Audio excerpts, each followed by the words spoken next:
du voile juste après visite bi nga xam ne def nañ ko gis nañ également des communiqués yoo xam ne génn na pour répondre le premier ministre Ousmane Sonko mais ñu gis ni fi mu mujjee aujourd'hui mooy ci waxtaan. effectivement ma ci jaare sax di nuyu suñu kilifa diine gi gàngu bi muy monseigneur Benjamin Ndiaye di ko ñaanal wér ak yàgg fi lool parce que moom boo xoolee jëlul référence ci biti de mode de vie am boo xoolee day jël référence ci ay kilifaam et noonu lay doxee te il a même dit publiquement wax na xalif général des Mourides lors de l'inauguration de Massalikul Jinaan ñaanalal ma sama ndaw ñi ñu mel ni sa jeunesse bi maanaam dégourdi am pas-pas aussi généreux waaw parce que loolu dañ koy waxal murit boo dogee ci kii sax dañ naan la loxo murit nuyoo murit parce que murit du la fekk ñëw ba génn bàyyi la te defarul la teraanga loolu baax la voilà donc je dis que fii Birahim daanale sànq laay jëlee avant may ñëw ci Moustapha Guirassy gis nga ñun à l'église suñu waree am gan comme célébration messe yenn fête yi la communauté musulmane est représentée l'imam day ñëw délégué mairie dañuy yónnee les femmes dañuy ñëw xam lu ñu leen di defaral on les réserve les places devant ñoom la ñuy teg ci kanam et bu ñuy ñëw église ñii dañuy muuru ñii dañuy correct en pleine messe on vit cette messe ak ñoom même dëj su amee bu ñu xamee dafa am communauté musulmane wala nga nekk musulman bokkoo si ñun même nga retard soo ñëwee accueil bi da lay yóbbu ci kanam bu ñu lay tegal chaise sax dinañ la ko tegal surtout bu ñu la gisee nga muuru ñu xam ne kii suñu dëkkandoo la on leur réserve ça et c'est un respect de même que ñun aussi bu ñuy dem bu dee dëj wala mu nekk takk man damay dem Birahim Sénégal c'est un pays particulier amul fenn ci àddina gis nañ fi en Europe lors du Covid gis nañ fi ay églises yu ubbi seeni bunt jox ko musulmans yi ñu fay jullee certes bañu ma mais c'était circonstanciel ñun dañ koy dund chaque jour cette communion fii la ñu gën a dund li ñuy wax dialogue islamo-chrétien ce n'est plus une dialogue mais c'est une vie commune munoo dugg kër Birahim mu liimal la njabootam ba mu jeex te liimalu la ci catholique wala chrétien munoo dugg kër Michel Silval mu liimal la njabootam ba mu jeex te liimalu la musulman impossible sama doomu ndey ku ma bokkal ndey il s'est apostasié suñu yaay ñoo bokk jabar musulman la doomam mi musulman maay seen baay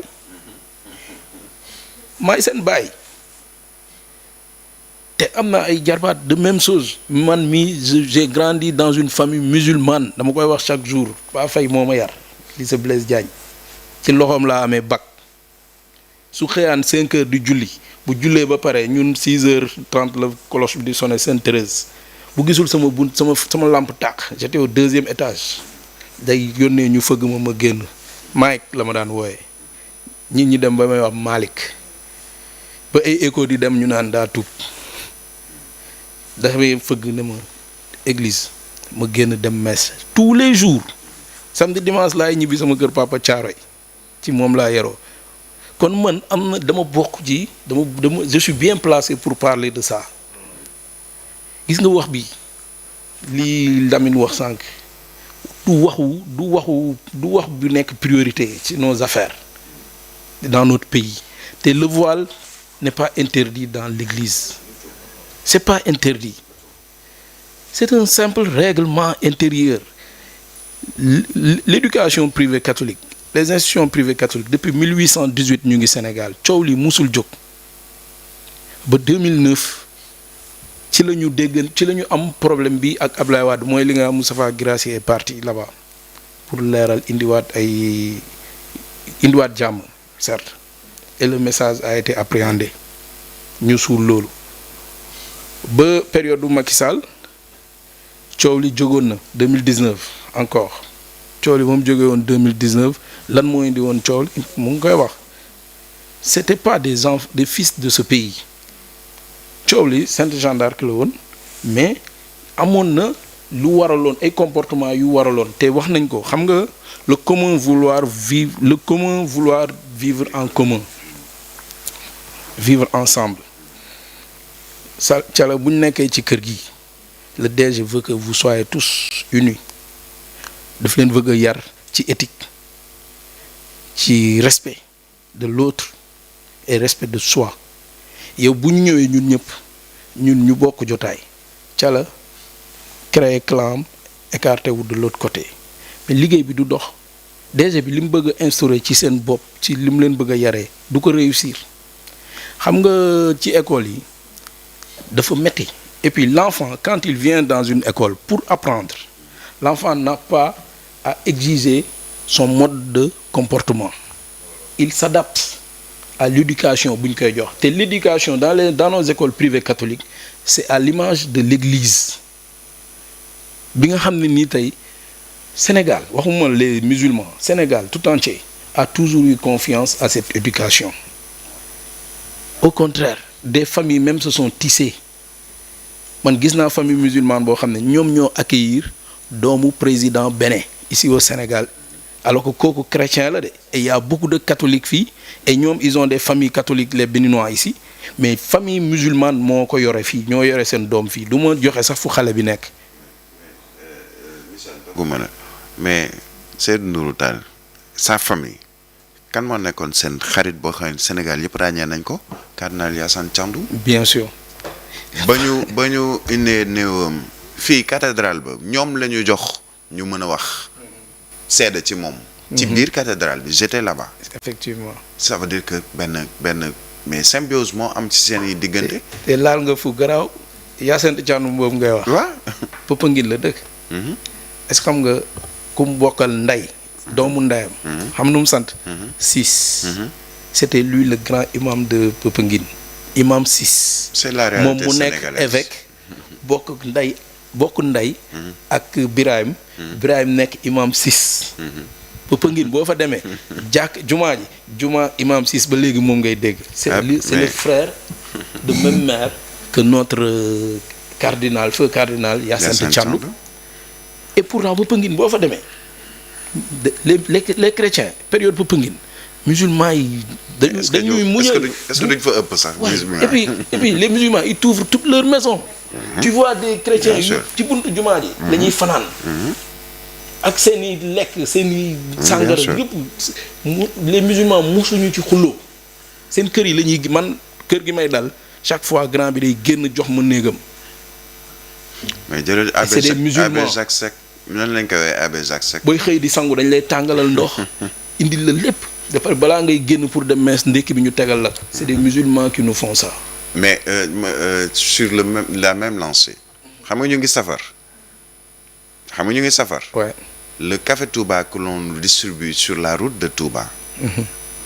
da ngay dem Popenguine nga romb Popenguine. wala nga romb yenn dëkk yoo xam ne ay chrétiens ñoom ñoo fa ne. c'est eux qui sortent avec leur café Touba duñu ko jox. et vice versa. bu ñu demee Popenguine bu ñu nekk ci Popenguine. mais man damay safar. merci. nañ bàyyi non mais man j'ai mon frère. non c'est que dañu war a bàyyi bëgg a dugal la religion dans cette affaire là. elle n'a absolument rien à voir avec ça. man dama am ay yaay yoo xam ne nii. tey bu ma leen newoon léegi dugg leen fii buñ duggee da ngay yow man dootuma wax da ngay jooy. j'ai des mamans que je peux citer Fatim Niam madame Niam Fatim Diouf jëkkëram c'est un commandant marine ah mun naa citer ñeneen ak ñeneen. mais l'essentiel aujourd'hui kilifa dafa am kilifa diine. am kilifa kilifa aada. non je veux parler des autorités étatiques. le pouvoir temporel et le pouvoir spirituel. ñi nekk au pouvoir temporel ñoom ñëpp c'est temporel. dañoo am ay jiit dañoo am ay kilifa diine. te kilifa diine yee leen féete kaw. dañoo war a jox kilifa diine yooyu cër. mu ngi wax sànq lu am solo man imam bugguma dégg kenn kuy wax lu ñaaw jëmale ko ci imam même boo ko xamalee safaan même boo ko xamalee mu juum ne juge pas mon imam xamul tax l'imam n'a pas de fonction amul liggéey l'imam fayeekuwul weer bu dee l'imam ku dee moo lay jullee ku juddu moo lay tudd ku sa doom jàngi ji woon ba war a recevoir son attestation di nga gis Lamine ñëw ba ci Birahim ne ko imam sama doom wàccee na dafay dañu war a dem imam moo koy recevoir te da nga koy déplacer imam ne peut pas aller trop loin très loin fu ko neex son temps ne lui permet pas juróomi waxtu yi xoolal bu toogee ak yow di waxtaan 2 heures de temps beneen kër am problème ñu woo ko balaa muy jeexal foofu day génn di daw jàkka ja est-ce que am na jàpp amul jotu këram qui éduque ses enfants et imam peut donner le savoir même aux enfants kon imam yi nañu xam ni ñoom askan wi dañ leen di war a wekk dañ leen war a jox cër man je ne dirai jamais du mal à un imam foofu lay ñaawluwee tuuti Moustapha Guirassy même le prêtre Abbé Latyr su juumee ci communication wala mu wax lu mu warul wax Sonko Moustapha Guirassy mënul corriger le prêtre en direct ci télé ci point de presse dafa war a nekk puso mu defar na wax ba pare jóg dem fekk ji ko la parole à l'action mu dem fekk ji ko bu ko fekk jee dañuy waxtaan comme li ñu mujjee nii te duñu yëngal xolu askan wi. Sonko lii du waxu politique que personne n'en passe pour réveiller des débats politiques Sonko man dama wax ni dafa juum ci communication xam nga dafa ne dafa juum ci communication c'est pas n'importe qui c'est le premier ministre moom waxam pont la pour duggee bënn na te du dellu ginnaaw waru ko fi mu toog buñ la c'est pas toutes les questions que tu donnes leur réponse automatique buñ la interpellé sur le port du voile qui dérange une frange parce que aussi quoi qu'on puisse dire c'est une demande d'une certaine frange de la population dañuy demander à ce qu'on accepte le port du voile dans l'école privée catholique c'est une demande. Quelqu'un interpelle le président Ousmane Sonko, Premier ministre, en plein discours public. J'ai pris note et on va en discuter à l'interne. mais mooy li ma wax sànq. Birahim Michel ni ko na mu tontoo. merci gis nga bu ko waxee woon noonu. bu ko waxee woon noonu. coow du doon jóg mais le fait que mu ne dafa njëkk a attaquer la France mu ne France. dañ ko fay tere gaa daf ñuy metti mais seen dëkk la ñun mënuñu ci dara ba pare mu ne on n'acceptera plus dès que nga ne on n'acceptera plus yow tu fais prise de parti bokk nga ci ñi jaakaarloo ci demande boobu alors que yow tu es le premier ministre l'institution qui doit rester neutre au-dessus de tout recevoir toutes les doléances chercher le bon chemin pour les résoudre foofu la juumee fi mu mujjee nii foofu la waroon njëkkee mais ba mu waxee on n'acceptera plus rek tu as attaqué l'église tu as attaqué l'école privée catholique alors que c'est un règlement intérieur boo xam ne nii très sincèrement li tax yëpp mu waral ko mooy faire en sorte que les enfants s'adaptent au milieu naturel de l'individu sans pour autant mu am distinction parce que tey am na xale yu muuru certes mais am na musulman yu dul muuru yu nekk ci biir école bi musuñu am problème seen biir depuis 1818 ba 2009 ba 2019 bi ci lay coow loolu di jóg a jóg Sénégal musul xam loolu te nag qu'on se dise la vérité kii wax na ko c'est pas le voile au contraire école privée catholique yow boo fa dugalee sa doom muy dem jàng ji peñewul dañ koy génnee duñ ko dàq mu génn dem de xamuñu fu mu jëm dañ koy génnee toogloo ko salle d'accueil woo parents yi téléphone direct ñëwal da ngay ñëw ñu defal ñu entendre la wax la li ñu lay wax nga dem xale bi bu sanguwul bu ñëwee dañ koy xam dañuy woo parents yi jigéen nag yow boo léttuwul correctement dañ lay dàq sa uniforme bi ñu lay jox nga jël ko retaillé ko dagg ko ba mu gàtt wala mu serré xale bu ñëwee dañ koy dàq donc à la base déjà on impose les familles les pères les parents de corriger leurs enfants bu ñëwee mu mën a tolloo même niveau. avec les privés catholiques man sama doom génn nañ ko école tout simplement parce que xam nga rek il faut xale ñëw sol jean déchiré te ñàkkul ay jean ñàkkul ay yére. mais vraiment te école privée catholique école ni ñu koy weete bien sénégalaise ak yëpp la donc vraiment c'est pas une question de foi à mon avis. du foi c'est une question d'éducation. c'est pas une question de foi de civisme. foofu règlement intérieur c'est pour le bien-être de l'enfant. nañ ci génne religion yi gis nga premier ministre mën naa wax juum ci waxam. waaye gis nga nit bu juumee ci waxam mën nga kaa rectifier xam nga wax nga ko sànq. Guirassy yi mënoon naa woo abbé bi ci pet ñu waxtaan. abbé bi mënoon naa woo Ousmane Sonko ci pet ñu waxtaan. moom laa wax. même imam su juumee même abbé bi su juumee man simple citoyen lambda mën naa génn tontu ko automatiquement parce que dafa juum. mais le premier ministre. wala le ministre de l'éducation une institution une autorité amul droit boobu qu'on se dise la vérité ni vers l'imam ni vers le prêtre parce que ay kilifa diine lañ vice versa aussi André je pense que ni abbé André Latyr la Ndiaye par rapport ak lettre bi mu bind Ousmane Sonko am nañu ko politiser est-ce que du c'est politiser boobu moo andi aujourd'hui réponse bi nga xam ne Guirassy def na ko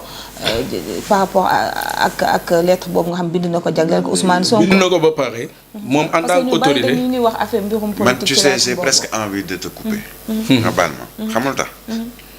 man jàpp naa ni y a une situation qui était là. On l'a dépassé. Il est de notre rôle. waaw même je sais mais je t'explique.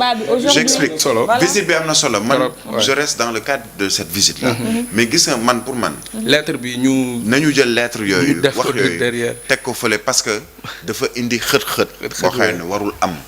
man foofu laa waxee. mais nag c'est-à-dire que moi je ne voudrais pas que ñuy teg le curseur sur lu rafetul. xam nga lan moo tax ñu war a bañ a teg le curseur si lu rafetul mooy c'est une lettre boo xamee ni am na ñu mu metti